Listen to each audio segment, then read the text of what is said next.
सभी साथियों को नमस्कार। आशा है कि इसमें जो इमोजी दिख रहा है वैसे ही आपका जीवन भी मुस्कुराते हुए बीत रहा होगा। हालांकि कोरोना काल चल रहा है, लेकिन हमको इससे घबराने की आवश्यकता नहीं है, बल्कि डटकर सामना करना है। तो साथियों, इसी आशा और विश्वास के साथ कि आप लोग अच्छे होंगे, ये वीडियो आगे स्टार्ट किया जाएगा। आगे हम बढ़ेंगे और समझेंगे गणित की कुछ कुछ अवधारणाओं को।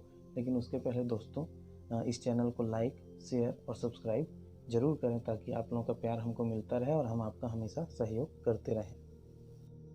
साथियों, आज हम प्रश्नावली 4.2 समांतर श्रेणी कक्षा 10वीं के अध्याय 4 से हल करेंगे।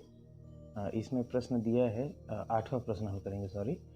7 और 49 के बीच n पद हैं। यदि 5वें और n-1वें पदों का अनुपात 5:4 हो तो n का मान ज्ञात कीजिए। ये प्रश्न है। आप देख लेंगे, पुस्तक आपके पास होगा तो उसके साथ इसको मिलान कर लेंगे कि यहाँ पर जो प्रश्न दिया है 8वां नंबर, उसको हमको हल करना है। इनके पहले वीडियो में हम जो है बाकी 7 प्रश्नों को हल करके देख चुके हों। ये समांतर श्रेणी है, उसका कॉन्सेप्ट हम लगभग समझ चुके हैं। तो अभी हम इस प्रश्न को हल करेंगे। 7 और 49 के बीच n पद हैं। संख्या है, 2 संख्या 7 और 49, उसके बीच में हमको n पद देखने हैं और उसमें से 5वां पद, जो 7 और 49 के बीच में जो भी पद है उन सबको मिलाकर जो 5वां पद है, 5वें और n-1वें पदों का अनुपात 5:4 है, तो हमको n का मान ज्ञात करने के लिए कहा गया। तो चलिए साथियों, इसको हल करके देखते हैं। प्रश्न पुनः आपके सामने है, लेकिन उसे मैं नहीं पढ़ूंगा, देख लीजिएगा। आगे यहाँ पर है, हम मान लेते हैं कि 7 और 49 के मध्य n पद हैं। ठीक है साथियों, हम ऐसा मानते हैं कि 7 और 49 के मध्य n पद जो हमको क्वेश्चन में दिया है, उसको हम x1 से लेकर xn तक चिन्हांकित कर देते हैं। मान लेते हैं कि वहाँ पर 7 और 49 के मध्य n पद हैं, जो क्रमशः x1, x2, x3, x4, xn तक हैं।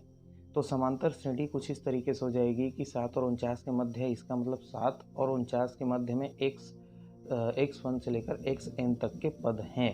तो यहाँ पर हमको ये पता चल जाता है कि 7 जो है प्रथम पद है और 49 जो है अंतिम पद है। ठीक है, तो इस प्रकार से हम देखेंगे इस श्रेणी में कुल पदों की संख्या कितनी होगी। इनकी संख्या तो हो गई n, ये हो गया n+1 और ये हो गया n+2। मतलब मान के चलिए कि बीच में यदि 5 पद हैं, तो ये 6वां 7वां, मतलब टोटल यहाँ पदों की संख्या कितनी हो जाएगी, 7। यदि यहाँ पर 10 पद हैं तो टोटल पदों की संख्या कितनी हो जाएगी, 12। उसी तरीके से हम मान के चलते हैं कि यहाँ पर n पद हैं, तो टोटल इस श्रेणी में कुल पदों की संख्या क्या हो जाएगी, n+2, जिसमें प्रथम पद a है बराबर 7 और अंतिम पद n+2 है ना। ये मतलब यहाँ से इतना तो n हो गया, n+1 n+2 ऐसा अपन मान रहे हैं, हालांकि एक तो ऐसा करके चलेंगे।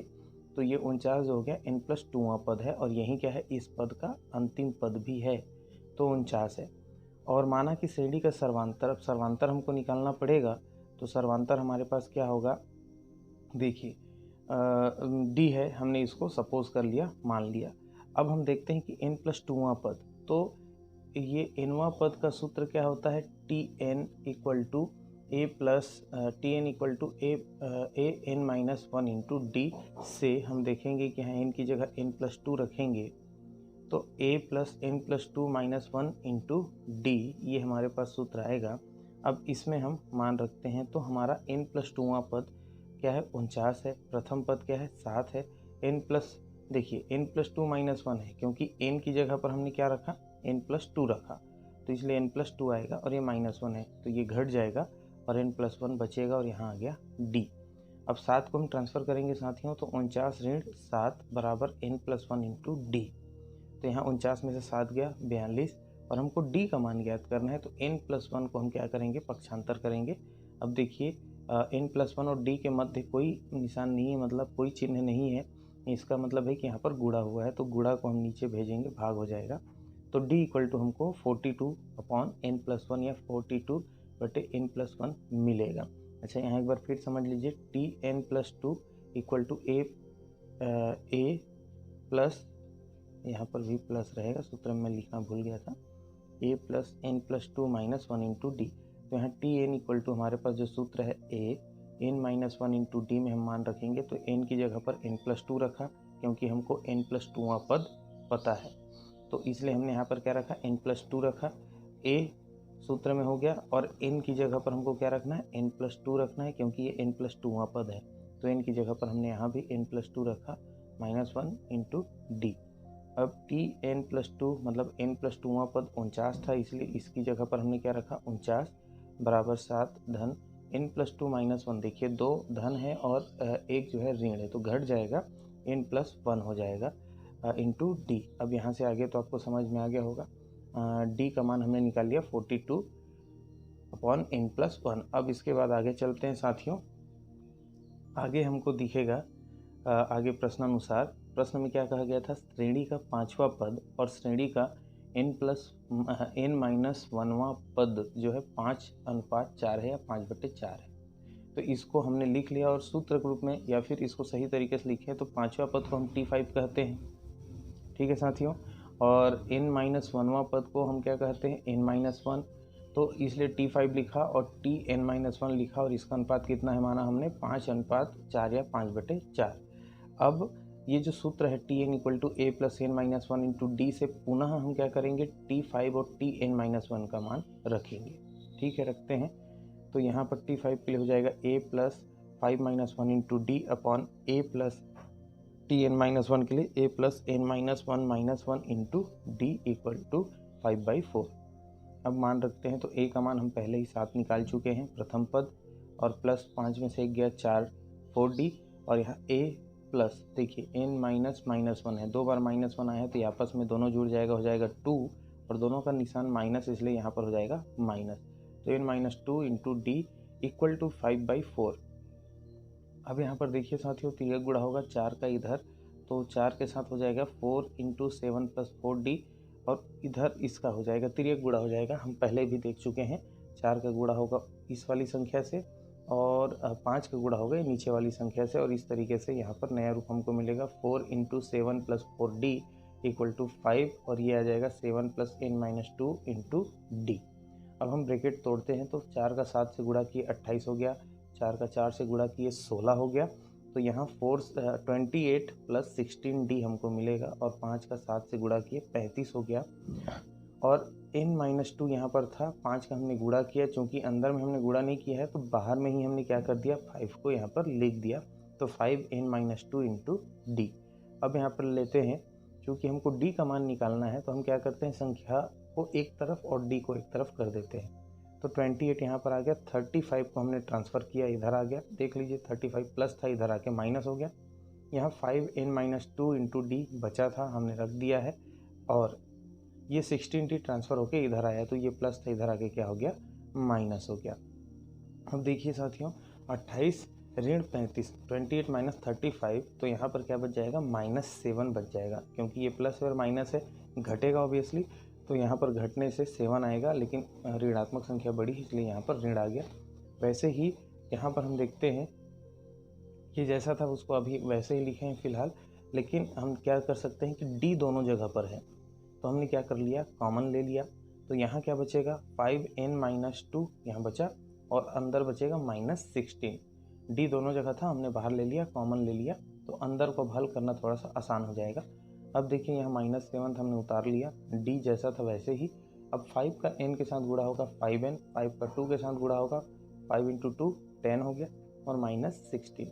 तो ये -10 और -16 संख्याएँ हैं, और ये आपस में देखिए ये भी माइनस है तो दोनों ऐड हो गए और 26 हो गया, लेकिन उनका निशान क्या रहेगा माइनस ही रहेगा क्योंकि माइनस है।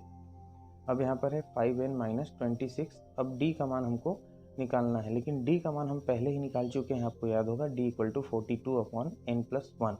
तो इसलिए हम क्या करेंगे d की जगह पर d का मान रखेंगे। तो यहाँ d की जगह पर d का मान 42 अपॉन n प्लस 1 हम रखेंगे, और 5n माइनस 26 यहाँ पर आ जाएगा इसका रूप। अब देखिए n प्लस 1 का तिर्यक गुणा हो जाएगा पुनः -7 के साथ, तो यहाँ पर हमने गुणा किया तो -7 n प्लस 1 ये गुणा होके गया इक्वल टू 42 5n माइनस 26 यहाँ पर मिलता है। अब इसका ब्रैकेट तोड़ेंगे तो -7 के n के साथ गुणा होगा -7n -7 का 1 के साथ गुणा होगा -7, माइनस और प्लस का माइनस। 42 का 5 के साथ गुणा किए 210n और 42 का 26 के साथ गुणा किए 1092 हमको मिलता है। साथियों, मैं बार बार कहते आया हूँ कि आपको खुद ही गुणा भाग का प्रैक्टिस करना चाहिए, तो आप इसको गुणा करके देखिएगा। अब उसके बाद हम ले लेते हैं कि जितने n वाली संख्या है उसको एक तरफ, तो जैसे कि 210n इस तरफ था, इसको हमें पक्षांतर किया तो ये प्लस था, इधर आके माइनस हो गया, और ये -7 का पक्षांतर होकर इधर आया, ये -7 का +7 हो गया। अब देख सकते हैं 217 और 7 दोनों माइनस माइनस आपस में जुड़ जाएंगे, 217n हो गया और ये माइनस संख्या। अब -1092 + 7 मतलब 1092 में 7 अब क्या होगा, ये घटेगा क्योंकि ये माइनस है और ये प्लस है तो घट गया, और यहाँ पर क्या आ गया -1085 1085। अब देख सकते हैं कि इधर भी माइनस है इधर भी माइनस है, वो कट गया। अब हमारे पास n का मान निकालने के लिए क्या बचे, 1085 और यहाँ बचा था 217, तो 217 इधर चले जाएगा भाग। अब 217 से 1085 को भाग देंगे तो साथियों ये 5 बार में कट जाता है, इसलिए n का मान कितना आ जाएगा, 5 आ जाएगा। तो अतः n का मान होगा 5। तो ये था हमारा 8वां प्रश्न 4.2 से अंतिम प्रश्न, और हमने इसको हल करके देखा। साथियों, जहाँ समझ में नहीं आया हो वीडियो रिवाइंड करके देखिए, और फिर भी कोई समस्या हो तो हमें कमेंट करके ज़रूर बताइए। तब तक साथियों, स्वस्थ रहिए, मस्त रहिए और अपना ध्यान रखिए। आपका दिन शुभ हो। धन्यवाद।